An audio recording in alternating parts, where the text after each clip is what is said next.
যথাযথ ফোরামে ডিল করছি এবং যিনি এটা দেখেন ইন্টারনাল কমপ্লেন্টস কমিটি, আমি তাকেও বলেছি যাতে তিনি এটা তাড়াতাড়ি দেখেন। এবং আজকেও সকালেও অন্য একটা বিষয়ে এরকম ইন্টারনাল কমপ্লেন্টস কমিটি আজকে সকালেও একটা মিটিং হয়ে গেছে, কিন্তু যেহেতু এটার এর বেশি আমি ডিসকাস করতে পারবো না।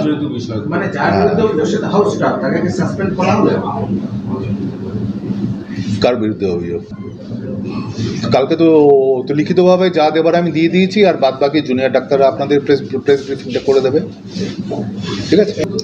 ডিনের পদত্যাগ সেটা তার ব্যক্তিগত ব্যাপার, সেটাও আমরা কলেজ কাউন্সিলে আলোচনা করব।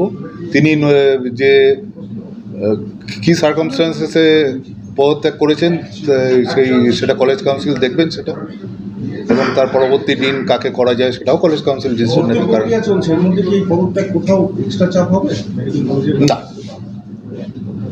ভর্তি প্রক্রিয়াতে পদত্যাগ কোনো এক্সট্রা চাপ হবে না, এটা আমরা ট্যাকেল করতে কম্পিটেন্ট।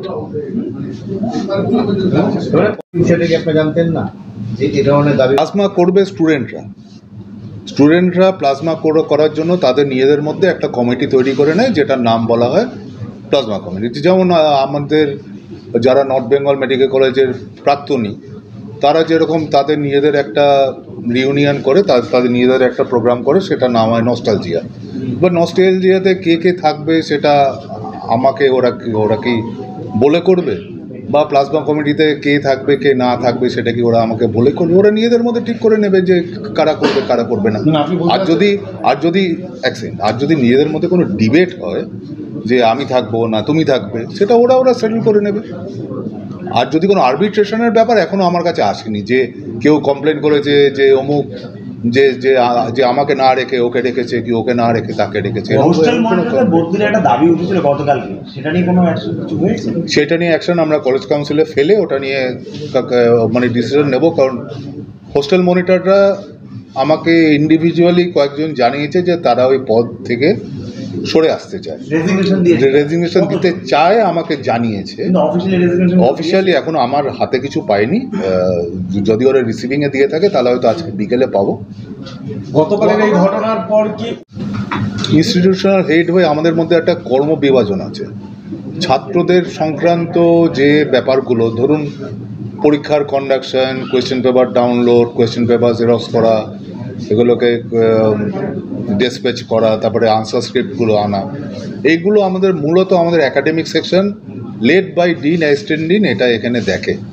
আর থ্রেড কালচার এখানে আছে সেটা আমাকে বলেনি। কালকে যেটা বলা হলো যে টিএমসিপি ইউনিটটা মানে ডিসলিউশন করে দিতে, তখন এখানে মাননীয় মেয়র সাহেবও ছিলেন, উপস্থিত ছিলেন। মাননীয় মেয়র সাহেব বললেন যে প্রিন্সিপালের এখতিয়ার নেই যে কোনো টিএমসিপি ইউনিট ডিসব্যান্ডেল করে। তবে আমরা যেটা কালকে দেখলাম, বা কালকে যেটা আমি লিখিতভাবেও দিয়েছি, যে আমাদের এখানে যদি কোনো বডি বা যদি কোনো সংগঠন নিজেদেরকে স্টুডেন্টস ইউনিয়ন বলে দাবি করে, সেটা অন্যায্য। তার কারণ আমাদের লাস্ট ভোট হয়েছিল 2017-তে, তার পরবর্তীকালে কোনো ছাত্র ভোট হয়নি। ওরা নিজেরাই গেছিল, যারা অভিযোগকারী তারা নিজেরাই গিয়ে কমিটির কাছে আজকে সকালে বসে কথা বলে এসছে। কী কথা বলেছে সেটা আমি জানি না, কেন কি আমি যেহেতু কমিটিতে নেই, সেহেতু আমি আমার নিজেকে কমিটি থেকে বাইরে রেখেছি। কারণ যেহেতু আমি হেড অফ দ্য ইনস্টিটিউশন, সেহেতু যা অভিযোগটাই আসুক তাতে তো যেহেতু আমাকে একটা ফাইনাল কল নিতে হবে যে অভিযোগের যে এনকোয়ারি কমিটি যে রিপোর্টটা দেবে, সেই রিপোর্টটা আমি কতদূর পাঠাবো, সেটার এগেনস্টে কী অ্যাকশন হবে, এটাও আমাকে আমার হায়ার অথরিটির পারমিশন নিয়ে ডিসিশন নিতে হবে। সেই জন্য আমি আমার নিজেকে রাখি। আপনি একটু বলে দেন যে আপনি গতকাল এত বেনিয়ম সামনে আসেনি ভাই, সেটা যারা অভিযোগ করেছে তারা বেটার বলতে পারে। তার মানে অভিযোগের পরিমাণটা বাড়ছে গতকালের ঘটনা তদন্ত কমিটির কাছে, সেটা তদন্ত কমিটির যে কনভেনার ডক্টর সঞ্জয় মল্লিক, আপনারা তাকে জিজ্ঞেস করতে পারেন। এখনো পর্যন্ত আপনাদের কাছে কত অভিযোগ জমা পড়েছে? আমি তো বললাম একটা বান্ডিল জমা পড়েছে, আমি ওটা কালকে দেখবার সুযোগ পাইনি, কারণ কালকে রাত্রে আমাদের অনেক রাত হয়েছে, সংখ্যা কত বলতে পারবো না। ওটা আপনারা মানে কমিটির রিপোর্টটা দিক, একটা বান্ডিল জমা পড়েছে। কমপ্লেইনটা থ্রেট কালচার নিয়ে পড়েছে, পরীক্ষায় নম্বর বাড়ানো কমানো নিয়ে পড়েছে। সেগুলো আমরা সবই আমার প্রত্যেকটা কাগজ পড়ে দেখা হয়নি। আর আমি কমিটির কাছে পরবর্তীকালে যদি আমার সুযোগ হয় তাহলে আমি কমিটির কাছে এটাও বলবো যে যারা অভিযোগকারী বা অভিযোগকারিনী তাদের নাম যেন ডিসক্লোজ না করা হয়। মার্ডার এবং সেক্সুয়াল হ্যারাসমেন্টের থ্রেট কাকে বলা হচ্ছে? এটা তো পুলিশের কাছে যাওয়া উচিত সেই থ্রেট, কারণ সেই থ্রেট সিভিল অ্যাডমিনিস্ট্রেশনে না করে পুলিশকে করলে ডাইরেক্টলি হয়।